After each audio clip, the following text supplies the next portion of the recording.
Hey everyone, welcome back. We've been like really getting into this whole thing, Yeah. this fragility of democracy thing, and Absolutely. not even talking about like, tanks in the street kind of stuff, but Yeah. the threats Those more insidious ones. from within. From within. It's like almost invisible. Yeah, it's like a Like, political autoimmune disease yeah, or hidden cancer exactly. eating away. So we're going to check out these two academic papers Okay. that tackle this. Democracy's internal threats, autoimmune authoritarianism, Oh, interesting. and protecting democracy, Yeah. strengthening the immune system. I like it. I like how they're using those biological analogies to make us think about these complex political things. Yes. It really drives home the point that democracy's biggest weaknesses might actually come from its own strength. Oh, wow. Those very freedoms that we associate with it. Okay, so let's get into this. This whole autoimmune thing, I'm thinking like, your body's defenses, Right. your immune system. Yeah. Suddenly it just goes haywire. It goes rogue. Attacks healthy cells. Yeah. Instead of, Protecting them. protecting them. Right. How does that translate to a democracy? So think about it this way. The institutions Okay. that make a democracy function, right? Yeah. Like elections, free speech, the courts. Yeah. They're like those healthy cells, right? They're meant to keep the whole system working. But sometimes these institutions can get twisted, manipulated to actually weaken democracy. Oh, wow. Often, disguised as national security or I see. restoring order. So it's not like that classic coup d'etat. No. It's more like It's more insidious. a slow poisoning. Exactly. It often starts with something that seems totally reasonable at the time. For example, a leader might seize on a real crisis. Okay. Maybe a terrorist attack or a huge economic meltdown to justify grabbing more power. Oh, I see. They declare a state of emergency, which lets them, restrict some freedoms. Temporarily, right. Temporarily. Yeah, right. Temporarily. Yeah, temporarily. Often. Into forever. Yeah, indefinitely. And while everybody's distracted by the crisis, the leader starts packing the courts with judges who are loyal to them, not to the law. Oh, wow. And suddenly the legal system isn't impartial anymore. Right. It's basically rubber stamping whatever the leader wants, even if it goes against democratic principles. Okay, so what about the press in this situation? Oh, the press. They're supposed to be, the watchdog. Right. Yeah, a watchdog. Holding the powerful accountable. Yeah. Yeah. A free press is like the lifeblood of a healthy democracy. Okay. But authoritarians know this. Yeah. They target the media early on. Wow. They might start accusing journalists of, spreading fake news. Yeah, I've heard that. Or calling them enemies of the people. Right. The goal is to make people doubt reliable sources so they don't know what to believe anymore. That is so messed up. It is. And you know what? It preys on that. It does. Very human thing. Totally. We all want to make sense of the world. Right. Right? We want to understand it. Absolutely. We're looking for explanations. Yeah. So if someone keeps telling you, don't trust anybody. Right. Don't trust the institution. Trust them. It creates this vacuum. Yeah. And that vacuum gets filled With what? with the leader's own narrative. Oh, wow. Even if it's based on, lies or distortions. Wow. And people get more vulnerable to propaganda. Yeah. They're less likely to question it. Question what they're told. And by then, the independent press is gone. Silence. Marginalized. Marginalized, yeah. Which makes it even harder to fight back. Much harder. This is where that cancer analogy from that second paper really comes in. It makes sense, right? Yeah, because they're saying authoritarianism can start small. It can. Almost invisible. Like a few abnormal cells. Yeah. That you wouldn't even notice. But if you don't catch it. But if it's left unchecked. Yeah. It can spread. It can take over over the whole system. Just like cancer. Exactly. Think about it. Yeah. It starts with a tiny gene mutation. Right. And at first, you don't even have symptoms. Right. But slowly, yeah, those mutated cells, they multiply, they spread, they start to take over healthy tissue. And it's the same pattern with authoritarianism. It can start with small changes. Yeah. Tweaking election rules. Oh, okay. Ramping up surveillance. In the name of safety. Right, security, passing laws that target certain groups. Yeah. And each of those things on its own. Right. It might seem justifiable, even necessary. It's like that. What is it? The frog. The frog in boiling water? Yes. It happens so slowly. So gradually, the frog doesn't realize the danger until it's too late. Exactly. And often by the time people realize what's going on. The system is already to benefit those in power. It's so hard to reverse course at that point. Incredibly difficult. Like, let's talk about Viktor Orban in Hungary. Oh, yeah. That's a real-life example. Absolutely, a classic example. That keeps coming up in these conversations. About backsliding. Democratic backsliding. What happened there? Okay, so Orban. Yeah. He gets elected democratically. Okay. But then his government starts making all these changes. Okay. Legal changes, political changes. Yeah. They start chipping away at democratic institutions. Oh, wow. They take over the judiciary. Okay. They limit press freedom.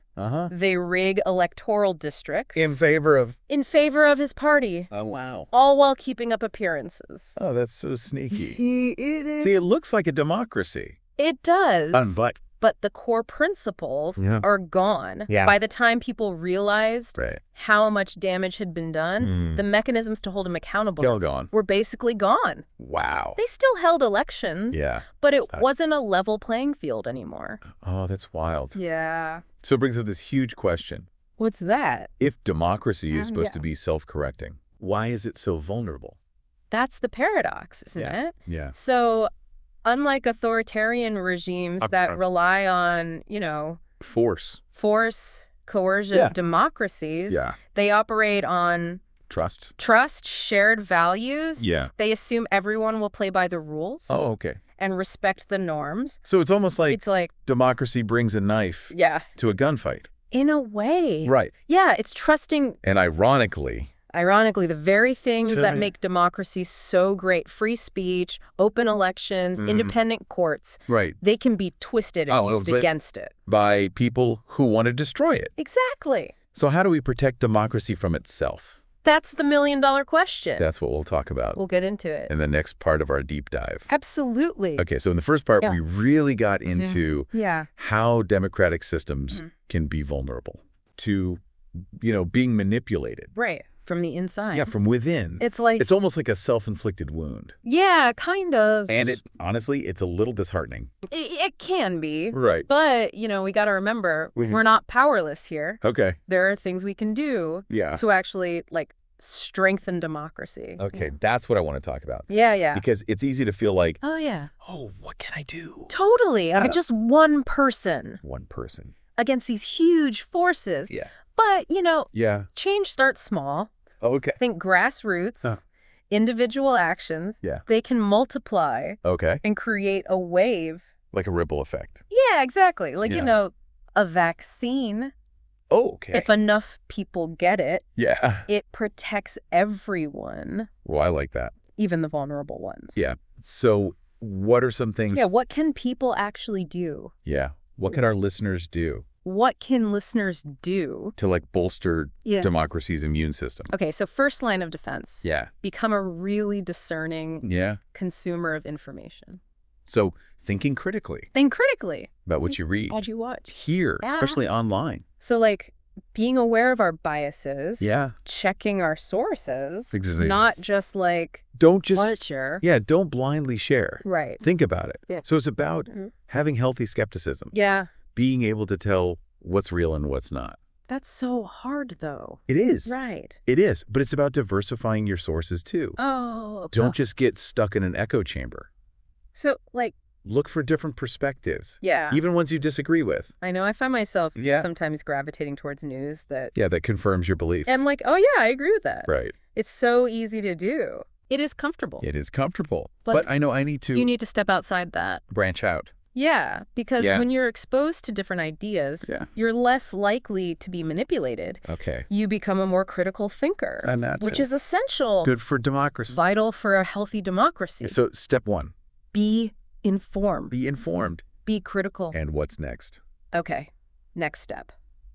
Active engagement. Okay.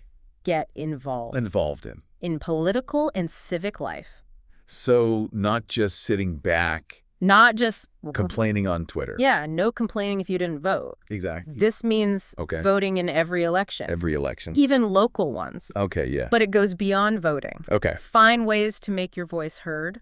Like how? You can contact your representatives. Oh, okay. Attend town hall meetings. Right. Support organizations that you believe in. You could even run for office yourself. Okay, but I think a lot of people feel like their voice doesn't matter. Right. Like they're not being heard. Like nobody's listening. Yeah. I get it, but remember, they work for us. They do, yeah. They're supposed to represent us. Right. So the more we engage, the more they have to listen. Okay. And even if they don't, speaking out raises awareness. It gets other people involved. Okay, so we talked about individual things. Right. What about collective action? Yeah, like working together. Yeah, throughout history, grassroots movements, they've been so powerful for social and political change. Like what? Like securing civil rights, protecting the environment, and now we need that energy. For democracy itself. Protect democracy. So joining organizations? Yes. Donating? Protesting protests. All right. Raising awareness. All those things. All that can help. When we come together, our voices are louder. Right. We put pressure on the people in charge. It shows them that. It shows them. We're paying attention. Yeah. We're watching. Yeah. We're not going to just let this happen. This kind of reminds me of that idea of resisting the normalization of authoritarianism. Yeah. It's so important. Because it seems like it does seem we're seeing a lot of that lately. We are seeing it more and more. Yeah. Leaders just disregarding the rules. Yeah. Attacking the press. Right. Sowing division. It's scary. It is. And it's easy to get used to it. Yeah. Because it happens gradually. Is that boiling frog again? Yeah, exactly. We can't let that happen. So we have to call out bad behavior. We do. Even if it's from, even from your own side. My own party. Yeah. Hold everyone accountable. To democratic principles. To those principles. No matter what. Regardless of their party. Yeah. And it's about having those hard conversations. Oh, I know. With family, with friends. It's so awkward. I know, but you got to do it if they're saying stuff that undermines democracy. Right. Or spreading misinformation. Exactly. I know, but it's so hard. It is tough. Especially these days. It is, but those conversations are crucial. You can't just...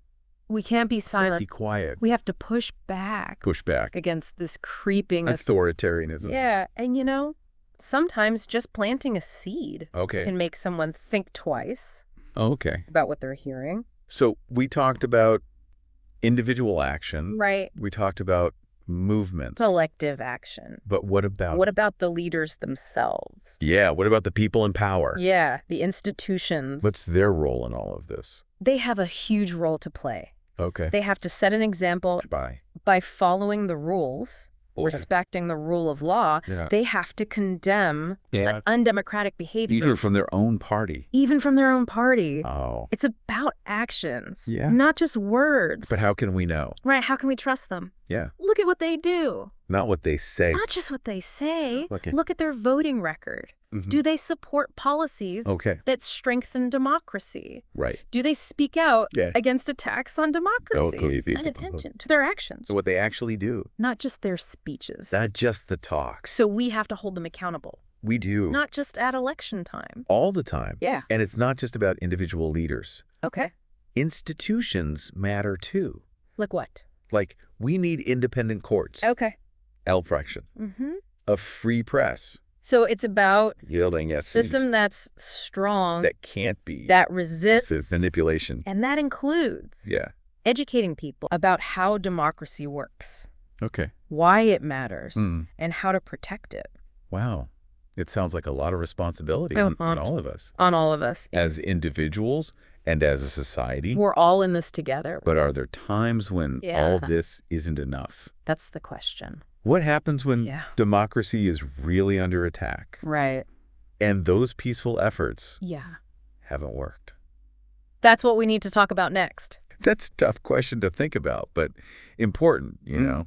What happens when those in power just ignore us? It's a question a lot of people have asked. Yeah. Throughout history. I mean, sometimes, those peaceful efforts, the things we talked about, they're not enough. Okay, so then what do we do then? Sometimes you got to think about more forceful forms of resistance. Oh, wow. Okay, like what are we talking about here? Oh, one powerful tool is mass mobilization. Okay. Think like huge protests. Okay. Peaceful, of course. Right. Strikes that, disrupt the economy. Okay. Boycotts of businesses or institutions that are supporting these undemocratic actions. So it's about showing them that there are consequences exactly. for their actions. People have to see that there's a line they can't cross. Right. And sometimes you got to go to the courts. Oh, okay. Legal challenges. So using the courts to... to try to block unconstitutional actions. Okay. To uphold the rule of law. And protect democracy. Exactly.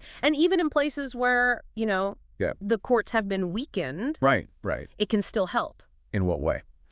Well, it can expose what's going on. It can slow things down. Delay those authoritarian measures. Exactly. And it can get people to rally around the cause. So it's like using the courts as a shield. Yeah, a shield. For democracy. I like that. A shield. And what about appealing to, like... Sometimes you have to. The international community. Yeah. Reach out. Like the UN. Like the UN, exactly. And they could. Well... They can condemn what's happening. They can impose sanctions. On those authoritarian regimes. Right, and they can support those pro-democracy groups. Oh, it's kind of like calling in reinforcements. Yeah, when things get really bad. Exactly. We need help. It's a bit scary to think about. It is. That we might need those measures. Nobody wants to get to that point. But at least... we know there are options. There are options. It's not completely hopeless. No, not at all. And the fact that we're even talking about this, that we're aware of the dangers, that's a good sign. So what... It means we're not complacent. Knowledge is power. Knowledge is power. But we have to. But it's not enough. Act on that knowledge.